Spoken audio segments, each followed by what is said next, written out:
Assalamualaikum warahmatullahi wabarakatuh. Kami dari kelompok 1 akan mempresentasikan PowerPoint kami yang berjudul Fitrah Beragama Bagi Manusia.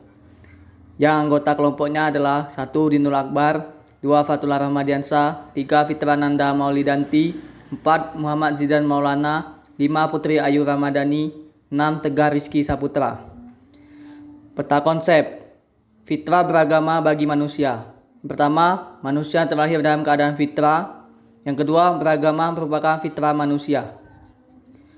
Manusia terlahir dalam keadaan fitrah. Manusia diciptakan oleh Allah Subhanahu wa Ta'ala dalam struktur yang paling baik di antara makhluk Allah yang lain. Struktur manusia terdiri atas unsur jasmania atau fisiologis dan rohania atau psikologis. Dalam struktur jasmania dan rohania itu, Allah memberikan seperangkat kemampuan dasar yang memiliki kecenderungan berkembang dalam psikologi disebut potensialitas atau disposisi, yang menurut aliran psikologi behaviorisme disebut prepotens refleks atau kemampuan dasar yang secara otomatis dapat berkembang. Manusia dilahirkan ke dunia ini dalam keadaan fitrah atau suci seperti kertas kosong yang tidak tertulis apapun, sehingga lingkungan sekitarnya yang akan mempengaruhi baik kepribadiannya, sikap atau perilaku, tabiat, dan cara pandangannya. Konsep fitrah menggambarkan hakikat manusia yang secara gamblang diungkap di dalam Al-Quran dan Sunnah yang substansinya terdapat dalam keseluruhan dimensi-dimensi kepribadian manusia yang sesungguhnya. Pengertian fitrah. Fitrah yang istilah Arab berasal dari kata asal kejadian, kesucian, dan agama yang benar. Fitrah dengan arti asal kejadian bersinonim dengan kata ibda dan khalq. Secara bahasa, kata fitrah berasal dari kata fataroh yang berarti menjadikan. Kata tersebut berasal dari akar kata al-fat yang berarti belahan atau pecahan. Fitrah mengandung arti yang mula-mula diciptakan Allah, keadaan yang mula-mula, yang asal atau yang awal. Dalam Kamus Besar Bahasa Indonesia, kata fitrah diartikan dengan sifat asli, bakat, dan pembawa perasaan agama. Menurut Muhammad bin Asyur, seperti kutip Qarisyab mendefinisikan fitrah sebagai berikut.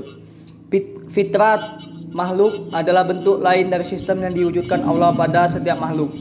Sedangkan fitrah yang berkaitan dengan manusia adalah apa yang diciptakan Allah pada manusia yang berkaitan dengan kemampuan akal dan jasmaninya. Fitrah manusia atau asal kejadian sebagaimana diciptakan Allah Subhanahu wa Ta'ala menurut ajaran Islam adalah bebas dari noda dan dosa seperti bayi yang lahir dari perut ibunya. Fitrah dengan arti asal kejadian dihubungkan dengan pernyataan seluruh manusia ketika berada di alam arwah yang mengakui ketuhanan Allah Subhanahu wa Ta'ala seperti digambarkan dalam surat Al-A'raf ayat 170 dan 173. Contoh fitrah bagi manusia adalah manusia yang tidak mengikuti fitrahnya, yaitu korupsi yang terjadi di berbagai sektor memberikan dampak yang kurang baik dan menyengsarakan pihak lain. Korupsi merupakan perbuatan zalim, yakni yang tidak menempatkan sesuatu pada tempatnya. Artinya, koruptor tersebut telah keluar dari fitrah keadilannya.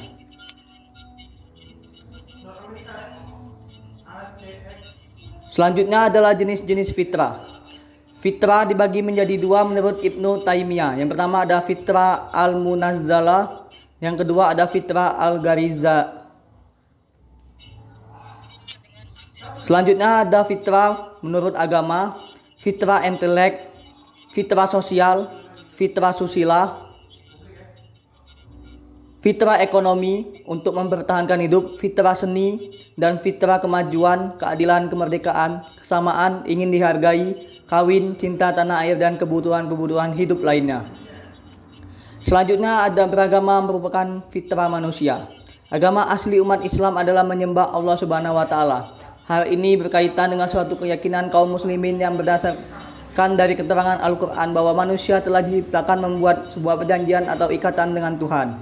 Sebagaimana dilukiskan pada ayat 170 dari surat Al-A'raf, Allah Subhanahu wa Ta'ala telah menyatakan tentang fitrah itu. Ketika manusia belum dilahirkan di muka bumi, Allah Subhanahu wa Ta'ala telah bertanya, "Bukankah aku ini Tuhan kamu?" Semua menjawab, "Pasti, kami berikan kesaksian." Jadi akidah tauhid itulah fitrah manusia. Merujuk kepada ayat tersebut dapat dikatakan sesungguhnya manusia telah bertauhid sejak ia di alam arwah. Hal ini juga bermakna Allah Subhanahu wa Ta'ala menciptakan manusia dengan kodrat yang hanif, memihak kepada kebenaran, sebagaimana juga Islam diciptakan atas kodrat yang hanif atau sesuai dengan fitrah manusia.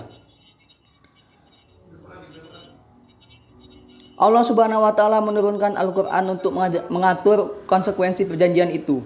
Setiap perjanjian mempunyai konsekuensi, yaitu hak dan kewajiban antara kedua belah pihak yang berjanji. Tetapi karena perjanjian itu terjadi antara Allah Subhanahu wa taala dengan manusia, maka konsekuensinya tidak seperti perjanjian antara manusia dengan manusia. Sebab Allah Subhanahu wa taala bersifat qiyamuhu binafsi atau berdiri sendiri. Maka pada Allah tidak ada kewajiban dan pada manusia tidak ada hak.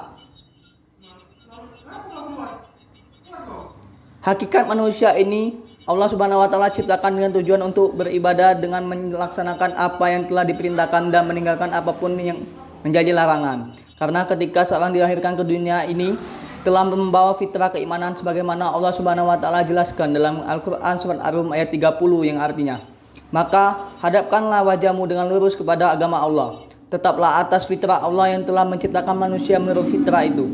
Tidak ada perubahan pada fitrah Allah. Itulah agama yang lurus. Tetapi kebanyakan manusia tidak mengetahui. Ayat di atas menyatakan bahwa agama Islam adalah agama yang fitrah. Artinya, agama itu dirancang oleh Allah Subhanahu wa taala sesuai dengan fitrah atau sifat asli kejadian manusia. Berdasarkan materi yang telah saya paparkan di atas, kesimpulan yang dapat kita ambil adalah fitrah diartikan sebagai potensi jasmania dan akal yang diberikan Allah Subhanahu wa taala kepada manusia. Dengan potensi tersebut, manusia mampu melaksanakan amanat yang dibebankan oleh Allah kepadanya. Macam-macam fitrah antara lain fitrah potensi fisik, potensi mental intelektual, potensi mental spiritual question atau SP, dan potensi sosial emosional.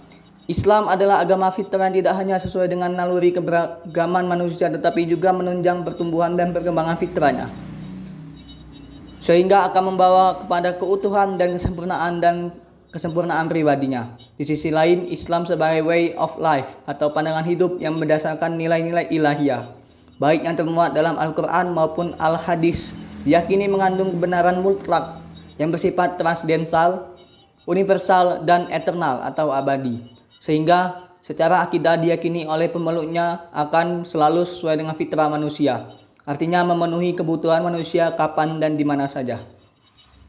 Itulah pemaparan yang dapat kami sampaikan. Apabila ada salah kata dan salah informasi, kami mohon maaf.